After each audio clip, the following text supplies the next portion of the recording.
We live in a world with light. Our eyes enable us to see, but just a small portion of the world.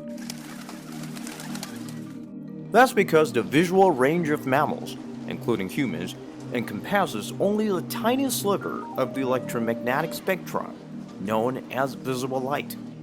But other animals, such as certain snakes and insects, have developed the ability to detect infrared radiation. It allows them to see the world in low light.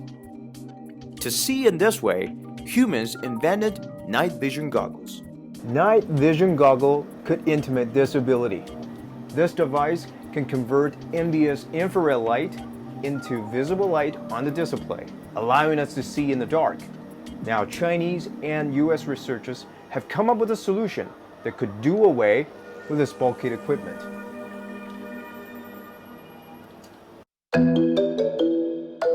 Let's start with the basics. Light comes in lumps called photons, each of which carry a certain amount of energy. The light that carries higher energy has a shorter wavelength and vice versa.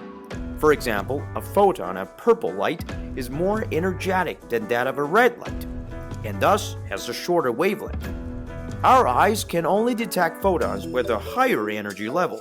That's why we can't see infrared light. The longer wavelength lights don't have enough energy to get over the barrier. This is where the scientists started their work. 我们在一个很偶然的机会，我和一个做这个材料科学的这个学家，就我的这个文章的合作者，麻省州立大学的这个韩刚教授呢，谈到各自的这个研究。那么他这个研究呢，正好是在做一种很特殊的材料，纳米材料，上转化纳米颗粒。那么它可以将这个长波长的红外线变成这个短波长的可见光。我们两人在讨论的时候，就这个灵光一现，觉得这个东西很有可能能够帮助我们的眼睛看到这个红外的光线。Upconversion nanomaterials are made of a group of elements called rare earth metals, which can convert low energy, invisible photons into higher energy, visible bits of light. From low to high, if energy is conserved, how can this material help us see more? 如果对于一个常规的荧光材料的话，那么它可以吸收一个光子，然后呢转化成另外一个光子。正常情况下呢，吸收的光子的能量呢是高于这个释放出光子的能量的。那么对于我们这里所采用的这种上转化纳米材料呢，它是有很独特的特性的，里面呢掺杂了一些稀有金属。那么它是将多个长波长的能量比较低的光子吸收之后，放出一个能量高的这个短波长的光子。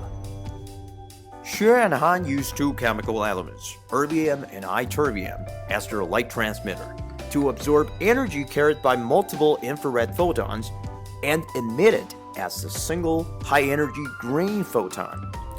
Then they use a specific protein called Can as sort of glue to attach the nanoparticles onto light-sensitive cells in the eyes. 所以呢，我们对这个材料表面呢进行了一些这个改造，让它上面带上了一个这个基团，这个基团呢可以有效的结合到这个感光细胞，再注射到这个视网膜下之后呢，它就会很均匀的贴附到我们的这个视网膜的上面的感光细胞的外段上。How do we know if it works? Researchers injected the nanoparticles into the eyes of mice and subjected the animals to many tests. They shined infrared light into their modified eyes, finding their pupils contracted, and they exhibited nerve responses. By contrast, unmodified mice did not respond. Though the injection seems to have the desired effect, more behavioral tests were still needed. 我们不像我们研究人，我可以问你看到什么了。有一系列的经典的技术手段和方法，都是这个前人不断的这个总结和摸索出来的，可以有效的告诉我们动物看到什么，动物感到什么。One of them was inspired by mice' preference to stay in the dark. Scientists made a box with two connected compartments. One was completely dark, while the other was illuminated with infrared light. The scientists observed that modified mice spend more time in the dark compartment, while non-modified ones spend a similar amount of time in both compartments. Perceiving the infrared light is one thing, but discerning shapes and patterns in that environment is another. The scientists put the mice into a water maze where they would surely drown unless they found a hidden platform. For the test, an LED sign was placed over the platform displaying a specific pattern. All the animals could quickly learn to associate a platform and a pattern. But when a shape projected in infrared light, only the mice with nanoparticles were able to identify and solve the challenge. The normal mice wandered aimlessly in the pool. Enabling mice to see infrared light is just a start.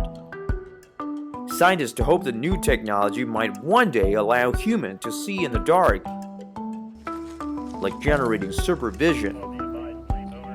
More than that, these nanoparticles can activate certain light-sensitive drugs or treatments in places visible light cannot easily reach, as infrared light can travel much deeper into the body.